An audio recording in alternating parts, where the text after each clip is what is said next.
Okay, hi guys. So I don't know that many people are going to see this. My lives are getting seen by less and less. I've just found out from somebody that they literally couldn't see my live on their own news feeds. They couldn't access it. They had to come to my page before they could even actually see the live. So whatever. Maybe my time on Facebook is fast running out. I am on Gab. Although you can't do lives on Gab, so I have to do pre-recorded videos. But anyway, okay, so the question that I want to address today is reference germ and terrain theory. So many people that follow me know that I hold terrain theory, so I don't believe in contagious diseases. I don't believe, well, at least I don't believe they're caught via contagion. So flu, for example, is not caught contagiously, it's a detox process. But one of the things that when this topic comes up for people that are new to it, one of the things that they often say is, well, what about measles parties, or chickenpox parties or whatever? So it appears like to be contagion in action, right? And in fact, flu does as well. Spanish flu, everybody thought was contagious. There were lots of studies done that prove beyond any shadow of a doubt that it wasn't, but it looks it.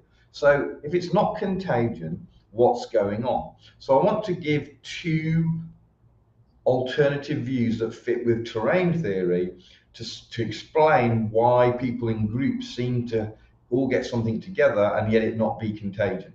So I want to give two different reasons that one or both can both be at play at the same time. So if there's any questions while I'm doing that, feel free to ask. I'm just trying to figure how to get the chat on. I don't know that I even can. Chat. Where is it? Oh, it's changed. Oh, what the heck? Oh, yes, I found it. It's moved. All right, I've got it. So if anybody wants to message during while I'm speaking and say, hang on a minute, what about this? Feel free. Okay, so two main reasons. There may be others that I don't know about, but there's two main reasons why people all come down with the same symptoms at the same time, which doesn't mean that they caught it from each other. So let me give you the first one. The first one is that all the people have been exposed to the same toxins at the same time. Okay, so if you all go for a meal and you all eat some food and all get sick, right? It wasn't because you caught it, right? It was because you all ate this bad food. Okay, so that would be an example of exposure to the same toxin. So if they're, I don't know, spraying us with nasty heavy metal chemicals, or rather metals or all chemicals or whatever, and they're spraying everybody, then it would make sense that people might all get sick at the same or similar time, but it wasn't because they caught it, it was because they got exposed to the same toxins at the same time. Okay, so that's the first example. Again, we could look at, let's say, cancer, and there are places around the world where there's specific, sometimes very rare cancers happening in a particular region, and nobody thinks, oh, somebody got that rare cancer and then the others caught it. Everybody acknowledges that it's probably some environmental issue to that area. Okay, so one very common cause of people suffering the same symptoms at the same or similar time is the same exposures to toxins, because a lot of the time symptoms that are being diagnosed as diseases are just the symptoms of toxicity. Okay, so that one, to my mind, is fairly obvious. Oh, by the way, what do you guys think of this background? I'm just playing about. I don't know whether it's a bit distracting. I like to do different backgrounds when I do lives, in part just so I can recognise the video without anything else, just from the background. But anyway, let me know what you think about this background. Is it horribly distracting, driving you mad, or do you think it's quite cool? Or something in between. Okay, anyway, so exposure at the same time to the same toxins. Okay, the second reason is a little bit more complicated and a little bit more theoretical, but there's lots of good science behind it as well. And I'm going to use plants as my example for this before we move to humans. Okay, so if you've got a crop, a field, a monoculture of something, whole pile of the same plant, and let's say one of the plants on the edge of the field has black mold, I don't know, a fungi, something attacks it. Okay, so what the plant will do is it will produce chemicals to defend itself. Okay, medicines, its own medicine. It produces its own medicine. That's why I love essential oils, because essential oils are plant medicine, concentrated, and we can use them, and they have very similar effects in our body. Anyway, don't want to get sidetracked. So the plant produces some chemicals to fight off this fungi, algae, mold, whatever. Now, here's the interesting thing. The rest of the field hasn't been exposed to that fungi yet, and yet it all starts to produce this chemical, whatever the chemical was that the first plant produced. Isn't that fascinating? Now, that's a scientific fact. The reasoning behind it is, the mechanism behind it is a little bit more tricky.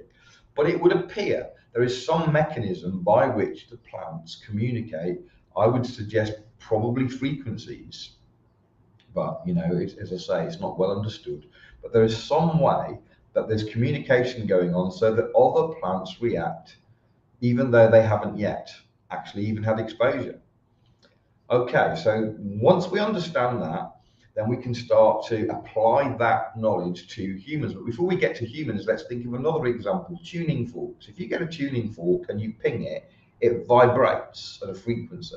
Okay, if you have another tuning fork that you didn't ping near it, it will start to resonate in sympathy with that first tuning fork. It is affected by what's gone on with the first tuning fork, even though the initial cause, the ping, you hit it with something or whatever, even though it didn't have that didn't happen to the second tuning fork, it will start to resonate in sympathy with the first tuning fork.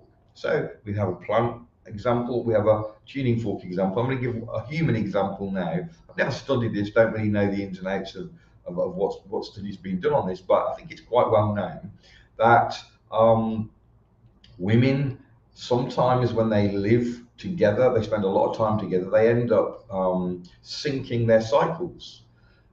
That's quite well known.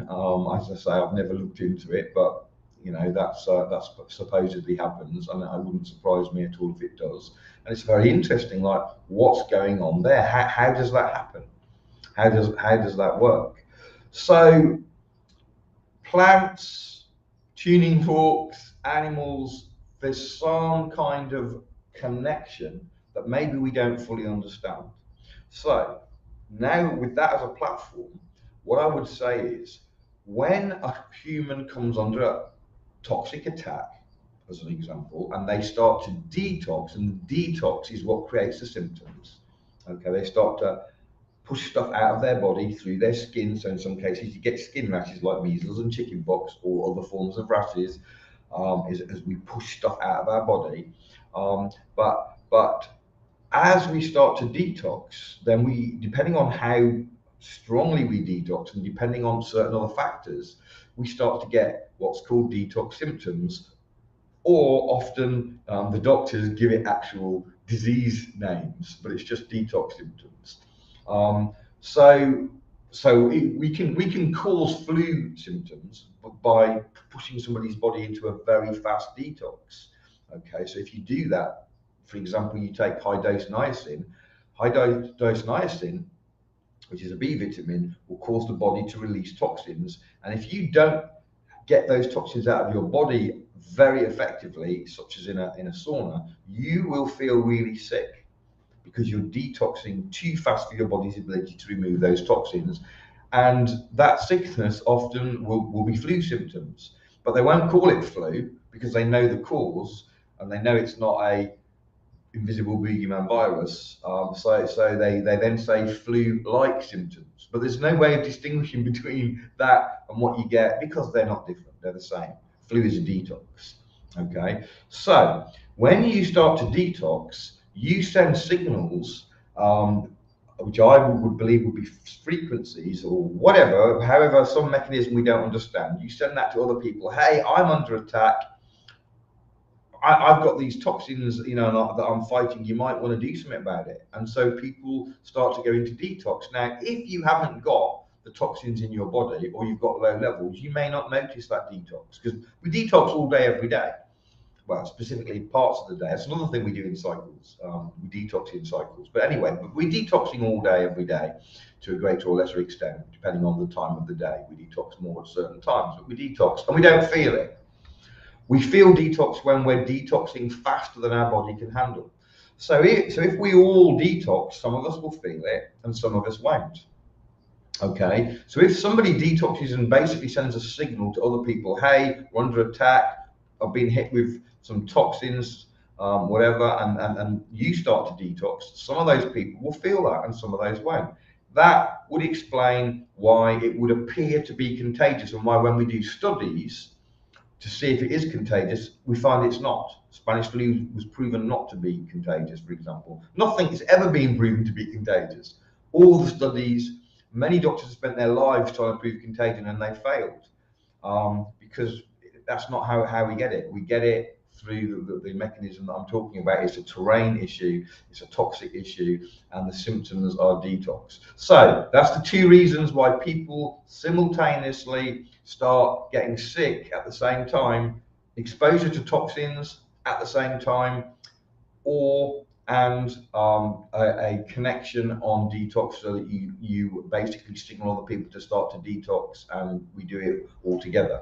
Now, it's not just about being signaling from a person, so you detox and you send out this frequency which tells other people to, but also there are cycles in which we detox. So it could be that weather changes, like seasonal changes, air pressure, moon, who knows, various nature things kick off people to detox as well. So that's another option. That's not directly you're getting it from another individual, but the cycles that the human body goes through. We do a 24-hour cycle where there's certain times of the day when our body does certain things, and detox is part of that. But we do seasonal cycles, and there's probably cycles we know nothing about that are triggered by things that we know nothing about.